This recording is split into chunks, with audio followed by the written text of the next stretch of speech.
በድጋሚ ነው የመጣሁት ወደ ዱባይ። የመጣሁት የዛሬ አመት ግንቦት 7 ነበር ወደ ዱባይ የመጣሁት እና ግንቦት 7 መጥቼ ለ2 ወር ከ15 ቀን በጣም ታመምኩ እዚሁ እንደመጣው ማለት ነው።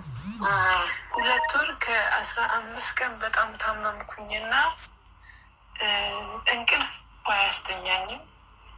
ከዛ ደም ለ2 ወር ከ15 ቀን አይቋረጥም ይፈሰኝ ነበረ እና ሴትዮዋ ላይ ስትሆን የመጣሁት ደግሞ በምግብ ፊልድ ነበረ እና ሴትዮዋ ላይ ስትሆን ሰው ብዙ ስለሆነ ቤተሰቡ በጣም ብዙ ስለሆነ ወገቤን አስሬ እሰራለሁ።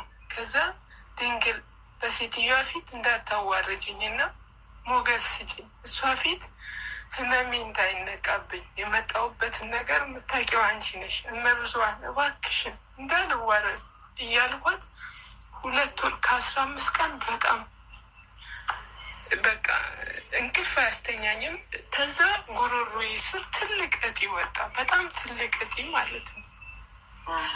ከዛ ያኛው በቃ ጓደኞቼ 2 ጓደኞች አሉኝ፣ የሌላ እምነት ተከታይ ናቸው፣ ግን ያው በጣም ይረዱኛል እና በቃ እሷ ስትመጣ ምንም አይታወቅብኝም ህመሙ። እሷ ዞር ስትል ግን በቃ የሆነ ነገር ይመጣል። እሷ ስትሄድ ግን በቃ የሆነ ነገር የሆነ እሷ ፊት በቃ የታመምኩም አልመስልም። እየለመንኳት ድንግል እባክሽ እንዳታዋረጅ፣ ምንም ሳልሰራማ አልሄድም እያልኩኝ ከዛ 2 ወር ከ15 ቀን ከቆየው በኋላ ጓደኛዬ የኔ ረዳት ልንገራት፣ በቃ አንቺ መናገር ከፈራሽ እኔ ልንገራት፣ ስትሞቺማ ማየት አልችልም፣ እንደዚህ እየሆንሽ እኛ ዝም ማለት አንችልም፣ በኋላ ከሚቆጨኝ ልንገራት አለች።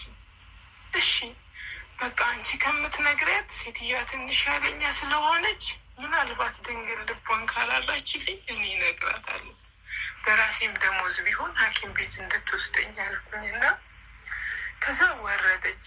ስትወርድ ቆይ ከመንገሬ በፊት የዕለት ውዳሴ ማርያም ላንብብ አልኩኝ። መስከረም 21 የማርያም ዕለት ነበረ ይሄ የሆነው ማለት ነው። ከዛ ቆይ ላንብብ እና ከተባበረችኝ በቃ ከዛ ጸሎቴን አርጌ ስወጣ ስለኔ እየጠየቀቻቸው ነው። ይቺ ምስኪን ልጅ አትናገር፣ ምን አትል፣ አትጮት፣ ከእናንተ ጋር ምን ሆና ነው ሁሌ ዝም የምትል? ችግር አለ እንዴ ብላ ለካ እነሱም በጎን እየጠየቀቻቸው ነው። ጸሎቴን አርጌ ስወጣ ማለት ነው። ከዛ አዎ ትንሽ አሟታል ትንሽ ልጅም ስላለኝ ልጇን አፍቋት ከሆነ ምንም ችግር የለም ተደውል እንዳትፈራ ንገሯት ምናምን አለች። ልጇን እኮ ታወራዋለች ምንም ችግር የለም ትንሽ አሟት ነው። ከዛ የወንዶችና የሴቶች መቀመጫ ቤት ይለያያል እዚህ ሀገር እና ወንዶች መጅሊስ እጠብቅሻለሁ ነው ያለችኝ ሴትዮዋ። ከዛ እንደዛ ስትለኝ በቃ ድንግል ልታባረረኝ ነው ወደ ሀገሬ ምንም ሳልሰራ 2 ወር እንደሰራው። ከዛ ምንሽ ነው የሚያምሽ ብላ በእርጋታ ጠየቀችኝ። ግን እኮ በጣም ኃይለኛ ናት ሴትዮ። ከዛ ምን ሆነሽ ነው ምንድን ነው የሚያምሽ ስትል እንዲህ 2 ወር ከ15 ቀን በጣም ደም እየፈሰሰኝ ነው እና ደግሞ ወገቤን ያመኛል፣ ራሴን ያመኛል። ማታ ግን አያስተኛኝም። በቃ ቀን ቆሜ ውዬ ማታም በቃ ሲነጋ ተነስቼ ወደ ስራ ነው የሚሄድ፣ አያስተኛኝም ማለት። ከዛ እላይ ለብሼ ስኮርድ ለብሰሽ ጠብቂኝ አለች። ሐኪም ቤት ወስድሻለሁ ለብሰሽ ጠብቂኝ ስትለኝ እሺ ብዬ ለብሼ ጠበቅኳት ማለት። ከዛ ስትወስደኝ ሐኪም ቤት በጣም አስደንጋጭ ነገር ነበር። ትንሽ ብቆይ ለህይወቴ ራሱ በጣም አስጊ የሆነ ነገር ነው እና ታይሮይድ ሆርሞን ነው የሚባላሉ እና እሱ ወደ ሌላ ነገር ሁሉ ሊቀየር ይችል ነበር ብትቆይ ተባለ። ከዛ የዛን ዕለት ሄጄ ተመርምሬ እንደጨረስኩኝ እስከ ታህሳስ 21 ድረስ 4500 ፍሬ መድኃኒት ተሰጠኝ የሚዋጥ ማለት ነው። ከዛ 4500 መድኃኒቱን ስትጨርሺ ወይ ሰርጀሪ ትሰሪያለሽ ወይ ሌላ መድኃኒት እንቀይርልሻለን ተባለ። እሺ ብዬ በቃ ግን እወጣለሁ። ስውጥ በሆነ ቀን ስውሯ ማርያም ተአምር ይነገራል እዚህ ቲክቶክ ላይ ዝም ብዬ እስክሮል እያረኩ ሳይ ማለት ነው። ከዛ በቃ ልክ ታህሳስ 17 ዝም ብዬ ከግቢ ውስጥ ሩጭ አፈር ዘገንኩና እነብርሃን እኔ ያለሁት በሰው ሀገር ነው። የስደትን ነገር ታውቂዋለሽ። እስቲ ስውሯ ማርያም ሌሎቹ ላይ የምታሳየውን ታምር እኔም ለስደተኛዋ ልጅሽ አሳየኝ። በቃ እኔ አቅቶኛል ማሪኝ። በቃ ይሄን አፈር የዘገንኩት ከአንቺ ደጅ እንደሚሰጠው እምነት አስቤ ልቀባ ነው። ስለዚህ በስውሯ ማርያም እያልኩኝ ይቀባለሁ አልኩኝ። ያንን አፈር ዘገኘ። ከዛ ብዙም ጸሎት አልጸለይኩበትም። ያንን አፈር አባታችን ወይ ብዬ ነው የተቀባሁት። ያንን አፈር ታህሳስ 17 የእስጢፋኖስ ዕለት ጀምሮ ተቀብቼ ልክ በ21 የቀጠሮ ዕለት ሲሄድ መድኃኒቱን ጨርሼ ዶክተሮቹ በጣም ተደናገጡ። በቃ ወይኔ ሰርጀሪ ልሰራ ነው በቃ እመቤት የተዋረድኩ በቃ ልጄን ሳላይ ልሞት ነው በቃ ብዬ እንትን ስል ሴቷ ዶክተር መጣ። ነፃ ነሽ፣ ከህመምሽ ተፈውሰሻል፣ በጣም ነፃ ነሽ አለች ማለት ነው። ከዛ አንደኛዋ ማነው ወንዱ ነው መጀመሪያ ነፃ ነሽ ያለች። ሴቷ ደግሞ ባለፈው የመረመርናት ልጅ ናት አይደለም። ስለዚህ 7 ስሪንጅ ደም እፈልጋለሁ ከሷ ከእንደገና መመርመር ስለምፈልግ 7 ስሪንጅ ደም እፈልጋለሁ ከሷ አለች ዶክተሯ ማለት ነው። ከዛ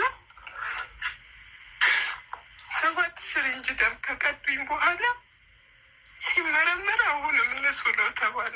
ህመምሽ የለም ተባለ እና ያ ሲሆን ሁሌ ያንቺን መዝሙር ነበረ የምዘምረው ጠዋት ጠዋት ማለት ነው።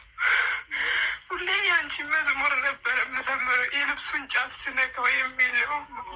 ከዛ ያው ከሴቷ ከዛች ሴት ጋር ለ12 አመት ባይሆንም 2 ወር ከ15 ቀን በጣም ፈተና ነበርና የልብሱን ጫፍ ስነካው የሚባለው መዝሙር ስሰማ ለእኔ የተዘመረ ሁሉ እስኪመስለኝ ድረስ ማለት ነው። እና ሁሌ ሰማዋል ያንን መዝሙሩ።